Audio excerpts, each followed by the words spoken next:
This is Defenders on TV Podcast Industries. We're back with Ironheart, Episode 2. Will the real Natalie please stand up? Call yourself whatever you want.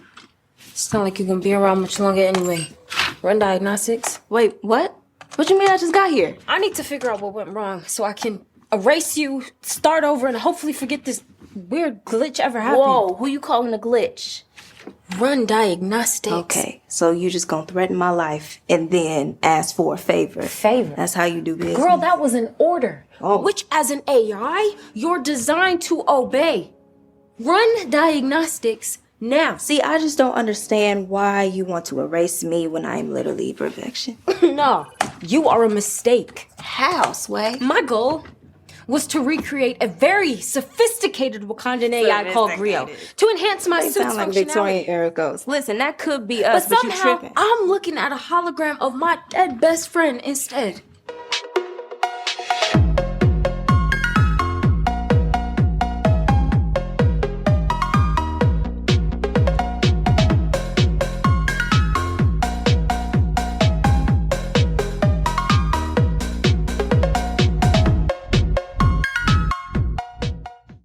Yeah, man, I've chugged so much beer.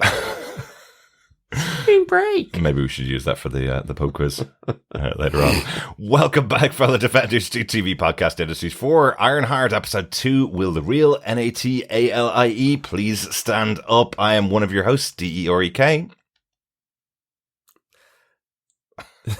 Sorry, I was too busy spelling that out. Like, yes, you did spell your name. I did spell correctly. my name right, yeah. And I am one of your hosts, JOHN. Well done. Woo. And I am... I don't know. I kind of CHRIS, but I'm not sure right now. Well done, Chris. Well done. Yay! Excellent. That took me a second as well. We record late in the evening when Uh-huh. we've used a lot of our brain power. Yes, we have. Yep. Yes. I literally, you were going the same as John. I was like, you were spelling your name. I'm like, wait, what is he saying? Wait. Now I understand when people spell like biscuits in front of toddlers. Like they're like, huh? And you're like, wait, did I actually spell that right? Absolutely. Bisquicks? What are Bisquicks? I don't know what biscuits are.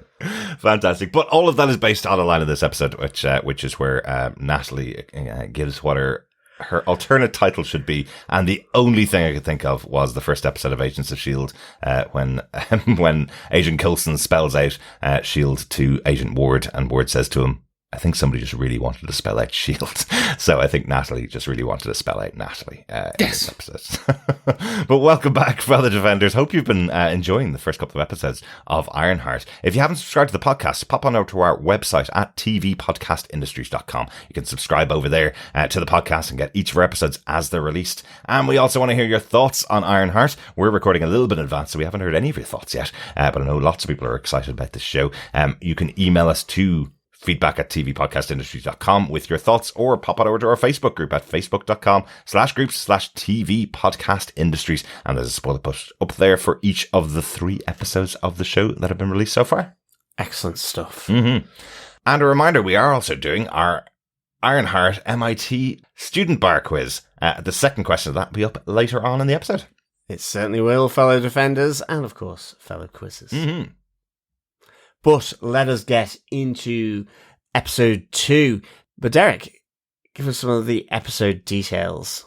Yeah, absolutely. As we mentioned before, this character was created by Brian Michael Bendis and artist Mike Didacio in 2016. The executive producers of the show are Kevin Feige, Louis Esposito, Brad Winterbaum, Zol Nagelhut, Shanika Hodge, Ryan Coogler, Zinji Coogler, and Sev Ohanian. The head writer for the show is Shanika Hodge. And this episode was written by Malarie Howard. She was a writer on a show called In the Dark for 3 seasons, but she also worked as crew on Thor Love and Thunder as well. It must have been her way into Marvel. Yes. I thought you were going to be mean and say like your penance or something. Say Paul Mallory.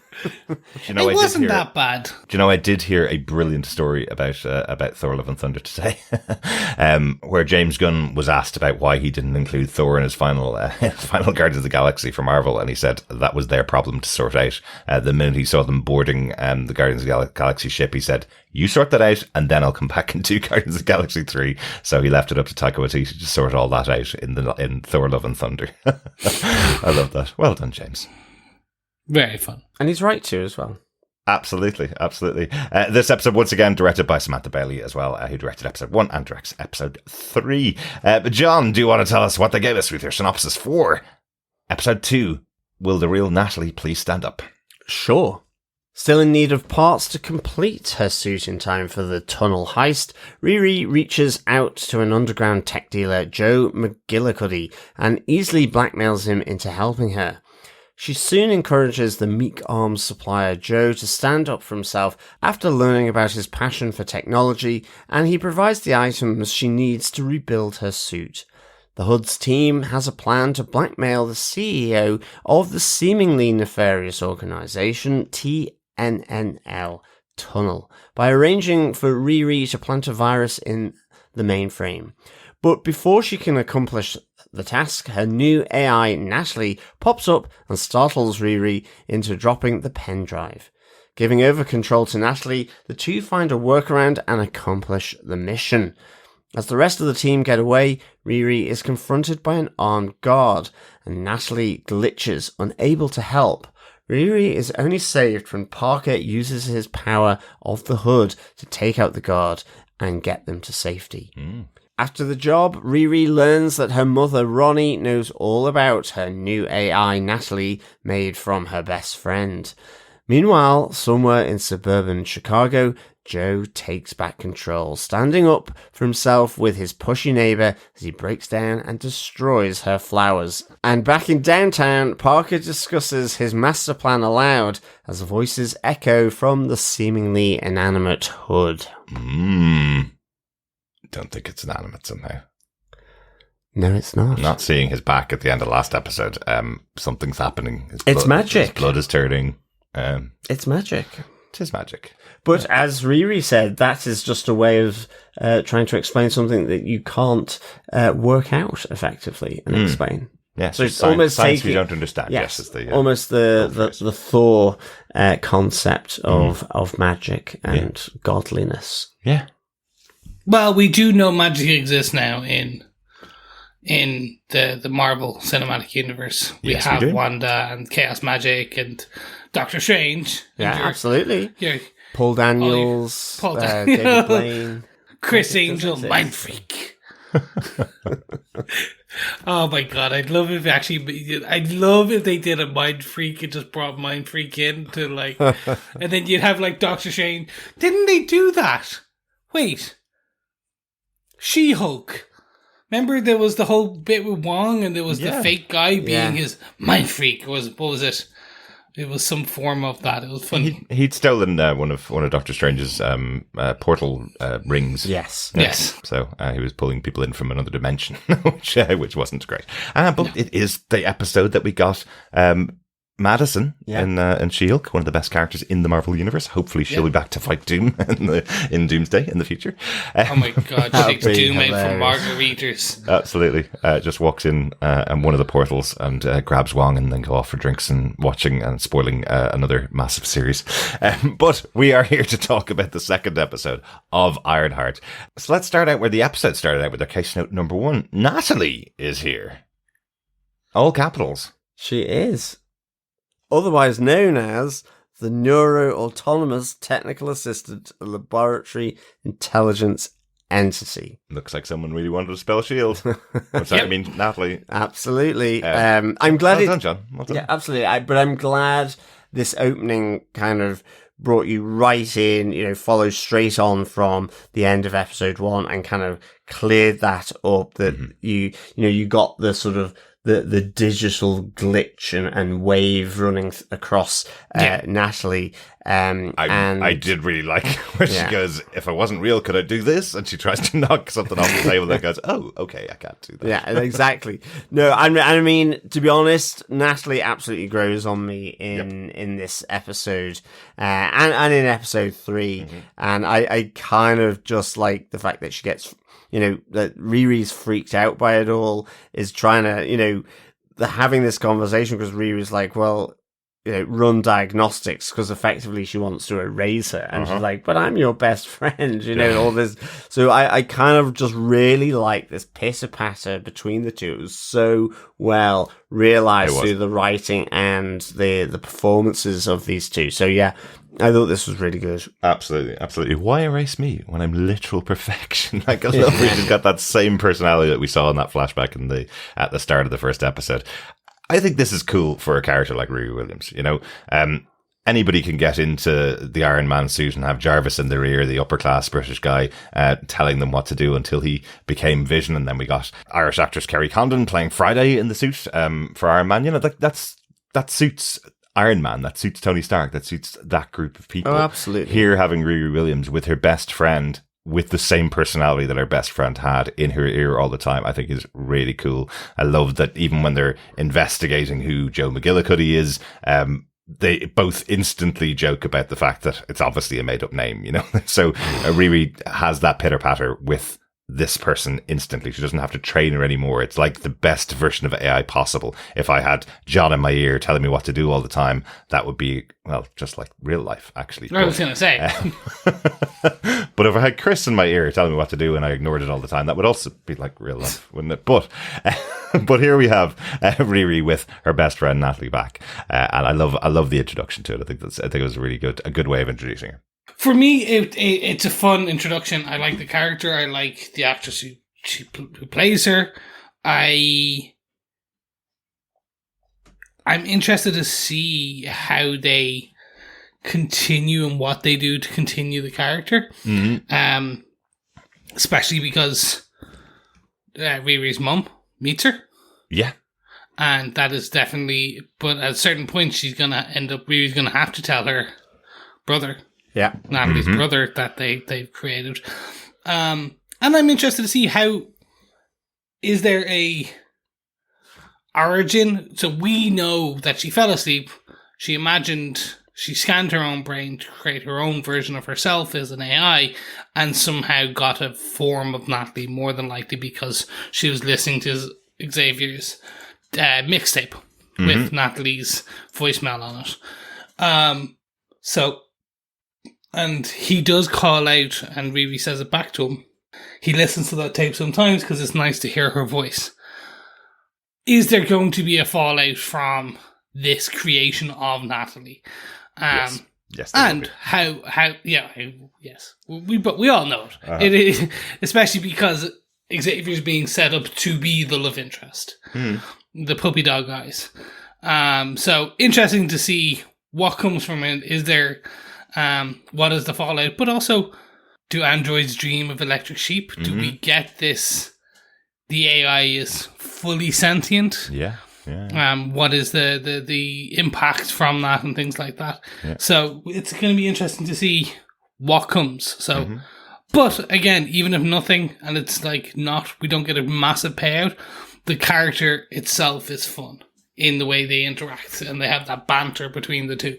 Absolutely. Yeah. And, you know, it's probably the really interesting way they've done it here as well. You know, I mentioned characters like Jarvis back in the day when it was ostensibly a control system inside of the suit. AI hadn't really been talked about at the time in the way it's talked about now. So it didn't have its wants and needs. It was just a comedy foil sometimes for Tony Stark until eventually we had the whole Vision storyline coming out of that. But here we have...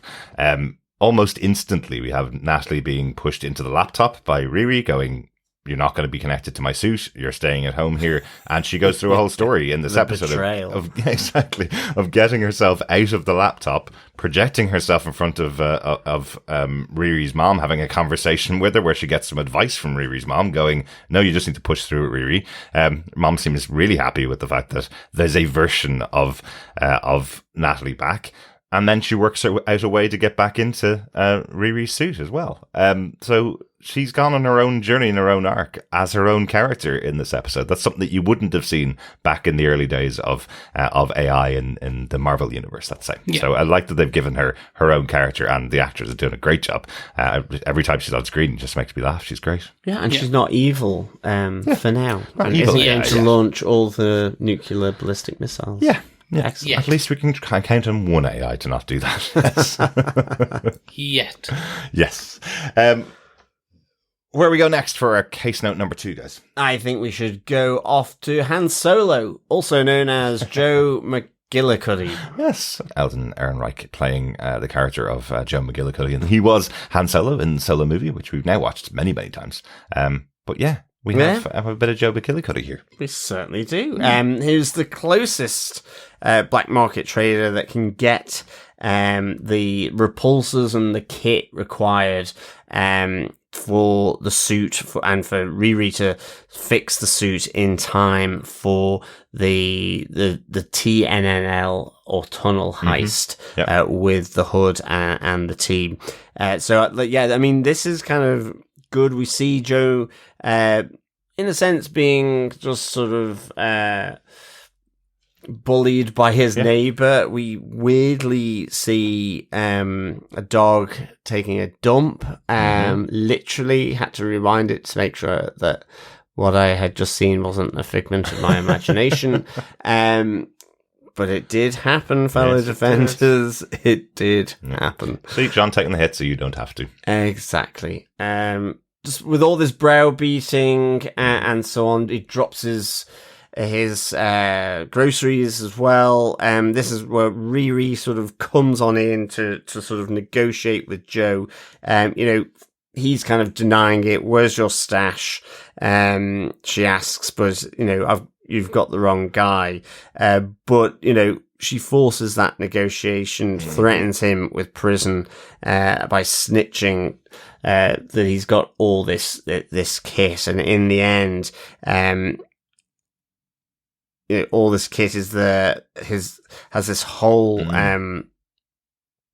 load of stuff in this really kind of quite cool little sort of agricultural grain silo. Yeah, kind of like that a lot. To be honest, I was thinking that was going to be her kind of workshop, that these two were going to kind of team up. And that's going to be the base of operations.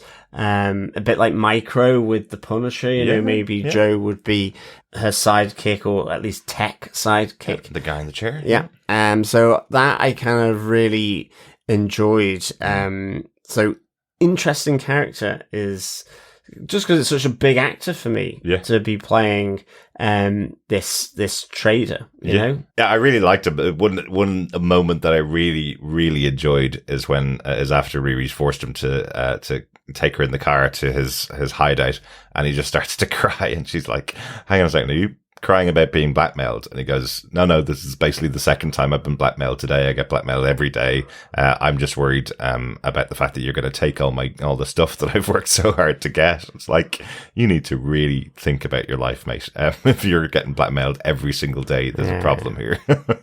Just really liked it. She's like, there's also that moment where she's like, have you ever touched them? Yeah. As well. Yeah. He's literally just, which is kind of slightly weird. He's literally bought them on the black market and holds them to sell, but doesn't physically hold them. So again, weird, slightly intriguing as to why that is. I really have to say I love the character and the actor again on this play. As you progress through episode 2, the character is charming. The character is just fun. You want to see more of him and Riri play, similar to the dynamic between Riri and Natalie. This dynamic between Riri and Joe is fun. It is someone you want to kind of like, okay, give me more of this team up if we're going with that old school. So again, we've seen episode 3, so we'll talk more about this character in our kind of coverage on episode 3. But this introduction kind of extension of this character throughout the episode 2 is just fun. Yeah, really liked Joe. Again, it's just the fact that this 18-year-old kid can blackmail him into giving him everything that she needs. Actually, she might be 21, 22 now, but it's just, I'm confused by the timeline, because in the first episode they said that she went to college at 14, and they said that she's had 3 or 4 years of matriculation, or 3 or 4 years in college, and hasn't finished her college course. I don't know whether that's after, was that a 4-year postgrad after her time in college? Is she in her 20s? Is she 17, 18 now. I don't know. But anyway, the point is she's only about 5 foot tall and she's able to browbeat this guy into getting everything that she wants out of him, which I think is a great start for the character. So, and our introduction to Joe. Definitely. Yeah, Should we move on to our next case note? Yeah, let's get on to our heist 2. We had a heist each of the episodes now. So far, we had the heist without Riri in the first episode, and this time we have a heist in tunnel. I love this. Do you know why? Because that is 100% how someone in Silicon Valley would spell tunnel. Absolutely. Like, TNNL. it is just, I was like, yep, well done. Yep, that is 100% the annoying way that they would do it. As someone who is in that annoying ecosystem myself, I was like, yeah, I could see them. And then it's going to be like, again with the acronym, it will be something crazily silly that just makes no sense just because they wanted to spell tunnel. They deserve to be robbed. We'll go that far. One thing I will say is this is an obvious kind of joke on the very similar one that is being done in LA. Right. Okay. Boring by Elon Musk. Oh, right. Because he is doing the exact same thing. His way to solve traffic in LA is the Boring Company and going underground. And these large, only Teslas can go on these tracks underground. Right. So boring, not as in not interesting. Boring as in cutting holes into something. Yes. Okay, great. I was like, it is boring too. Yes. I don't know. I was watching this on screen and watching the representation of what was happening. I was going, does that actually save traffic time when you have to kind of park up? Your car falls through the floor and then joins a queue that doesn't move very fast, and eventually it pops up the other side, I guess. It just looked really unnecessary because they're using old tunnels that had been sort of dug out and bored and so on from, like, I guess, the Victorian kind of era of Chicago. Well, that period, the 19th century. Right. And it's like, and then it kind of showed where it looked like it was just hover cars, but just on tracks. Yeah. And I mean, but regular cars on hover tracks, just on platforms being taken around. But it seems so extensive, the system. And I was like, yeah, it wouldn't look like that at all, do you know? And I was like, that must have cost a fortune. You'd be better off doing the repulsor car that you've seen in one of the movies that sort of flies around, or like Coruscant. Lola, John. Yeah, Lola. Exactly. Yes. So I was just like, okay, yeah, that does sound like what a nutty billionaire would do. Yep. And then make it like where effectively the USB thing is only specific to his brand, so no one else could use it. Well, that just makes a lot of sense, doesn't it, really? So it does sound like it's all pointed at a particular person. Yeah, it does. Yes, it is. It sounds like, look at this waste of money. Yes. But can I just very quickly talk about this heist? Because the one thing I want to say is, and Derek and I discussed this in coming up to this, is there's no way they're going to show like the suit like doing Iron Man stuff in every episode. Yeah, we're 2 for 2. Yes, we are. Like, and extensive scenes. Like, and the whole heist is ostensibly just them underground, aside from the fight cuts and the piece in the car. So I was surprisingly shocked and delighted, surprised and delighted by this, because I was like, I was not expecting this. I was expecting it to be more Ocean's 11 type of, like, a kind of them doing a bit more of the punching and thing, and she's there for her repulsor ray in her wrist and things like that. Well, that's it. Like, I thought that it was a really good kind of action sequence, really. And even just, like, once it was in play as well, with, the dropping of the pen drive, and then... because Natalie appears back up in the suit, I thought it was hilarious. I was just like, hi! Exactly, with Natalie appearing. But then the improvisation... is happening. She informs Slug, John's not particularly happy that the improvisation is taking place, but then it's like Natalie just goes, oh yeah, and in literally 5 miles, you're going to get crushed like a tin of tuna type of thing. So you need to hurry up and do this. So like there was some real trepidation here, and I kind of thought it was really good. And in particular, I thought the clown's explosive was really cool, that it kind of like melted in and then sort of... Because they said that she's going to use an explosive that's really quiet, and it was just... I didn't quite know how they were going to realise that, and then they showed this thing kind of almost like melting into the tarmac and concrete, and then it kind of just doing this soft... doof. Yeah. And I thought that was really cool. It was, absolutely. Again, just even taking outside of what Riri does, seeing what the blood siblings do, the fights are... dynamic. They're really good. And one thing I'll say about the director is that the choice, the camera choices while they're fighting, there is some crunch to the, like at one point one of the siblings grabs a guy by the head, vaults over the console and smashes his head into the console as they land on the other side. Very cool. And the camera pans the right way, follows them, and just keeps the head in the center of the screen and smashes it down. So there's this very kinetic, fluid motion to the kind of the pan of the camera that you feel. It was very reminiscent for me of John Wick.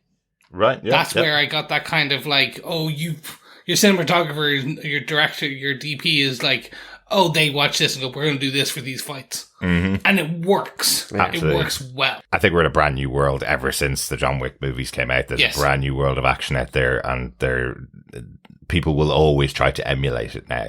Either in Marvel, you go and do your Daredevil one-shot hallway scene, or you have to do something approaching what's happened over the, 6 John Wick movies, including Ballerina. 4. It's like the Nolan sort of truck flip. Because even just the head smash just felt reminiscent of the Joker putting the pencil up and shoving the... Yeah. I don't know why. Right. It just the noise. did. It's that kinetic kind of crunch that they add from the sound effect as well. So as you can feel, you hear bones breaking, but you can hear it. And surprisingly, a lot of that's done with celery. Right. The ADR is like literally someone is in front of it just breaking celery, and that's the crunch they get from some of those celery pieces. I like it. That's why I don't eat celery.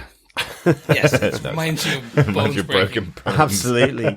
I think as well here, another big kind of moment of this is that we see some of the HUD's powers that it imparts on Parker, that he can effectively go invisible as he appears next to, Sheila Zarate, who's the owner of Tunnel, and effectively gets him and his team, on the board, on the payroll, stock options, all anonymous kind of thing, and she's willing to sign up. Otherwise, the virus is going to sort of run ragged through the Tunnel mainframe. Yeah. Or the other threat is that even if they do cure the virus and stop the virus from happening, they can also come back at a later stage if she reneges on the deal and do it while one of their big clients is in the tunnel as well. So they have proved they can do it now. They'll come back and do it again. What's this attack called again? This is the ransomware attack, basally, that's done effectively against other countries. Here, much more dynamic, much more physical. Unfortunately, in the real world, it's just an email that goes into a system sometimes and goes, we are now in control of your system, unfortunately. But here, much more exciting to watch it this way, right? Yeah, well, and that's it. And then the other one is the ability to bend bullets that we see as he's sort of getting Riri out of a scrape with one of the security guards after the sort of the mission has gone down. She comes back out, she's caught by security. Points a gun, and that makes Natalie effectively glitch. So she loses control of the suit. She's not able to put the helmet fully closed and down. So the HUD steps in and wounds this security guard. So again, a little bit more problematic for Riri that he shot the security guard, but it was only wound him, Yeah. not to kill him. So I kind of like that we kind of get these different powers of Parker or the Hood. But also then it raises the question here. So we do have Riri asking, I think, Clown, what do you know about Parker and this Hood?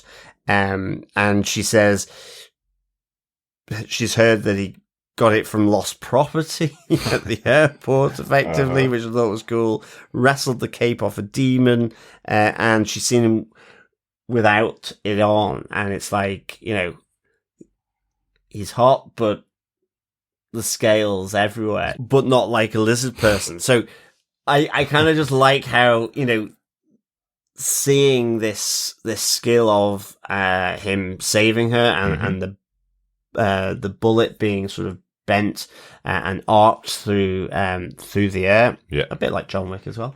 And then what's the bullet bending one? That had Chris Evans Wanted. was in a movie about that. Wanted. Wanted. Sorry, yeah, no, it it's was not with the Chris the Evans Scottish one. dude, wasn't it? James McAvoy. James McAvoy. Based on a comic book, but completely changed from the comic book. All they kept was the Complete- bullet bending, wasn't it? Pretty much. Well, no, they kept some of it about the assassins, but they changed a lot. We have different types of comic book movies these days. Yes. Yeah. So I kind of like the fact that the more they revealed here then about the Hood, the more Riri, in true sort of mechanic and hardware technician style, wants to look under the hood to find out more about Parker. Love it, John. And Love so, it. Yeah, and we're going to talk a little bit more about him in our final point for this episode as well. Just want to quickly get back to the heist.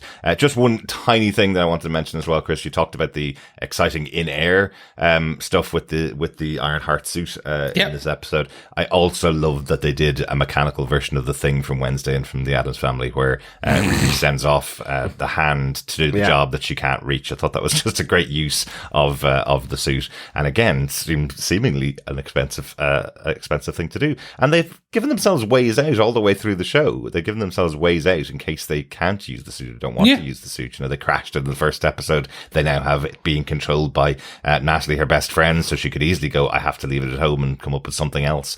But no, they're using it, so that's quite cool. And one other thing I really liked in the heist, when Hood gets the sign off on the contract from the CEO of Tunnel, and tells everybody to leave their positions. One of the blood siblings turns around to the guy she's just been beaten on and goes, see you at the Christmas party, because they're now all on the payroll. What a great little joke there.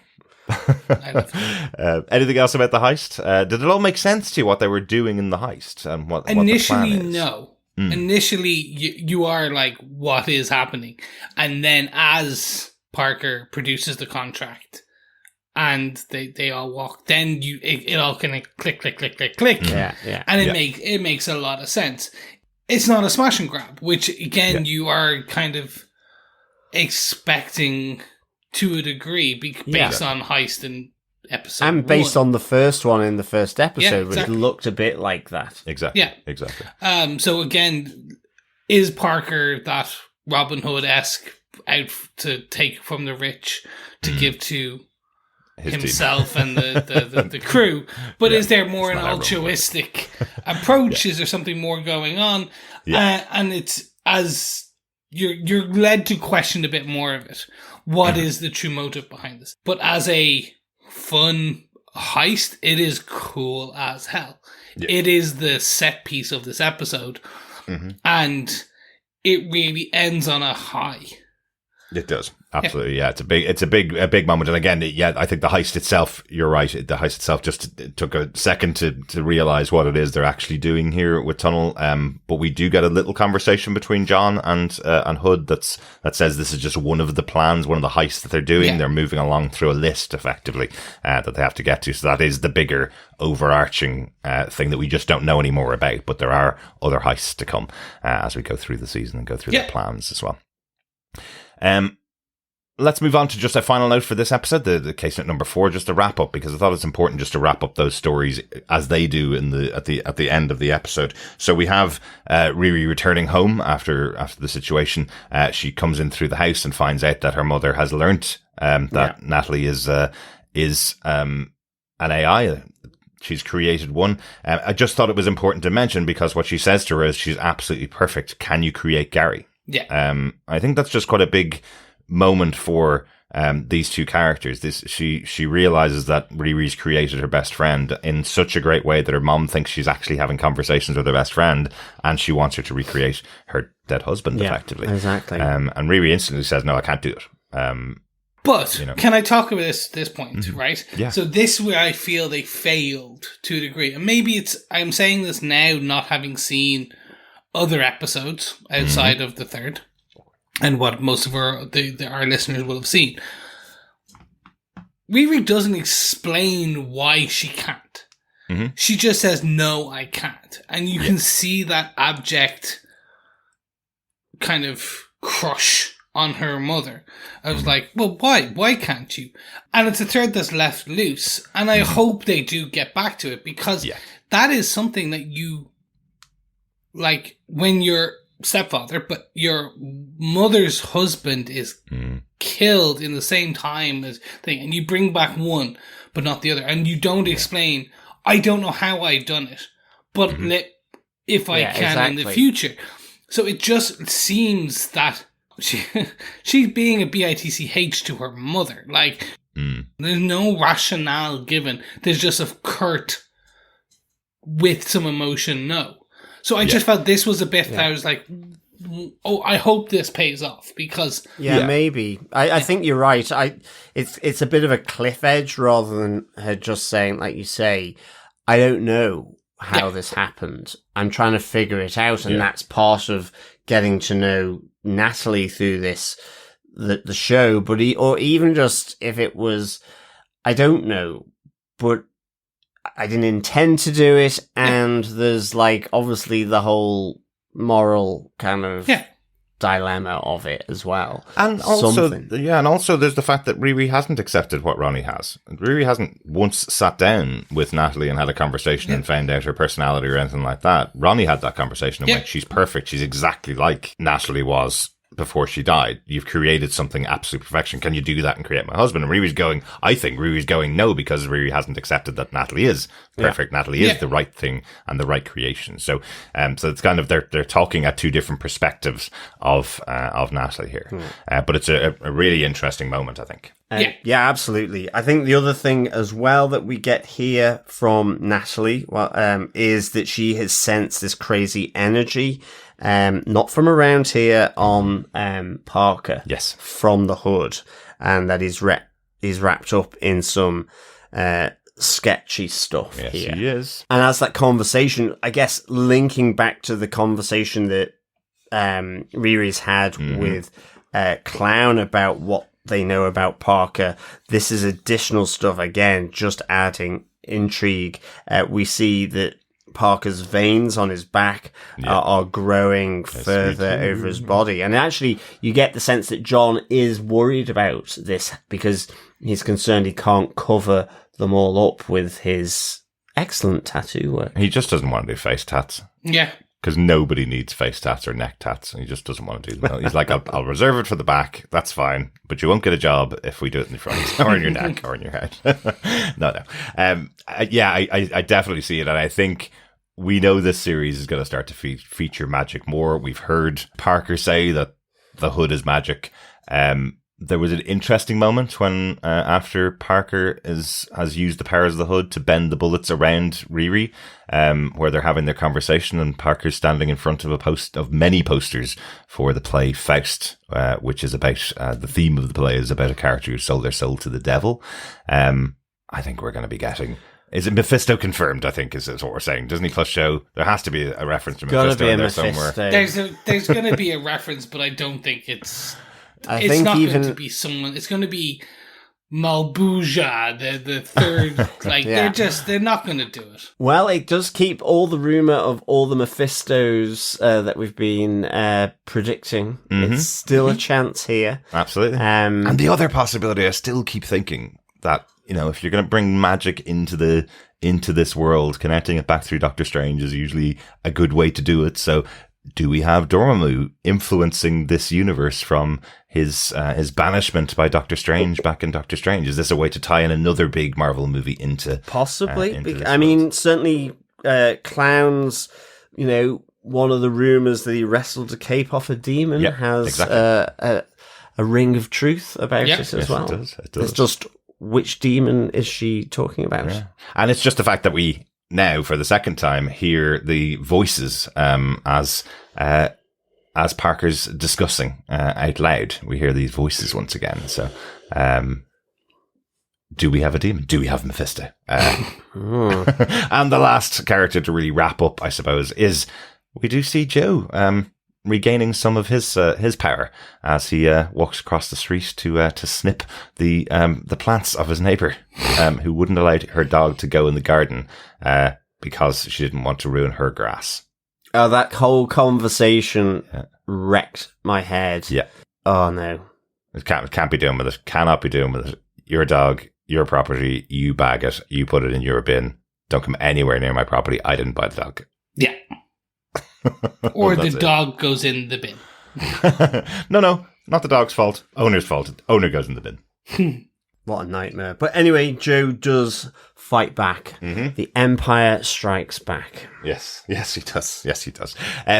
Any notes that we haven't talked about for the episode? Anything we haven't called out? No, I do kind of like where, so, as the repertoire grows between Riri and Joe, as she mends her suit, there's this kind of giving flair tips about the repulsor for the suit, and he's like, where's your arc reactor? And you find out that it is solar and wind Yes, powers. absolutely. Yeah. I think that's kind of cool, She says she's going to make it better than Tony Stark did, than anybody else can. Instead of putting a nuclear bomb in the middle of her chest, she's decided to go for wind and air power. Wind Absolutely. and solar power. That's I cool. just love the fact that will wreck so many people's heads. Oh, yeah. Oh, absolutely. When it shouldn't bother them at all. Yeah. I actually even love the scene where we see the suit up in the air, taking in the solar power and taking the wind power and then coming down to the ground. I think that's quite cool to see that. Just a couple of other notes from me. Just when Riri is telling Natalie to shut herself off, she says, "As you wish, Master Riri," which is a reference to I Dream of Genie. Natalie realizing she's basically a genie that can do anything that Riri wants her to do, and Riri's not willing to help her out, or not willing to use her. I also think that there's a moment with Joe and Riri in the car where Joe plays "You Ought to Know" by Alanis Morissette. I still think that's the greatest group sing-along song of all the 90s. That's some strong words, but I especially when we have Chumbawamba. Nope. That's one of the worst. I think there's a moment in You Ought to Know when you have a group, certainly a group of my friends at our age group, when they get through the first 2 or 3 lines of that song, and then everybody realizes they know every other word of the song and sing it at the top of their lungs, just like Riri Williams does with Joe in the car. I think it's great. And he goes, "I didn't think you'd be an Alanis Morissette fan." And she goes, "I'm a person of layers. I've got layers." That's really good. It's really good. And then the final one for me is just the street sign that spells out Ironheart at the opening of the episode. Yes. We seem to have that every episode, where we have the Ironheart coming out in a different way each episode. Yeah, it reminds me very much of another Disney Plus show called Bill Trent, where there's different styles of Bill Trent. We also got that with Miss Marvel back in the day. Mm-hmm. Remember, there was the different elements of Miss Marvel. So, Great to see. Absolutely. So, guys, with that all said, John, do you defend Ironheart? Season 1, Episode 2, Will the Real Natalie please stand up? Yes, I do defend this episode. I'd give this a 4 hood heists out of 5. Yeah, no, I just really enjoyed the action, like that main action sequence of the tunnel heist. I loved sort of the interaction between Natalie and Riri here, the development of that. Again, she's still freaked out by Natalie, whereas her mum has kind of taken her kind of under her wing. She's sort of warmed to her immediately. I like the whole, I like though that they have that moment, as we mentioned, where Ronnie asks her, can she make one of her husband Gary? So, really, really good. I love also this new sort of repertoire relationship forming between her and Joe. Again, there's intrigue there around Joe. Who is it?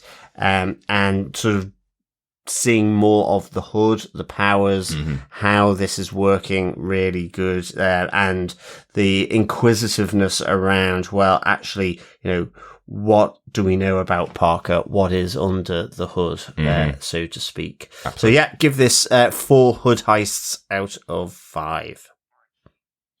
Excellent. Chris, how about yourself to defend this episode? I do. This, as the episode progressed for me, this was getting better and better, and especially the heist element of it.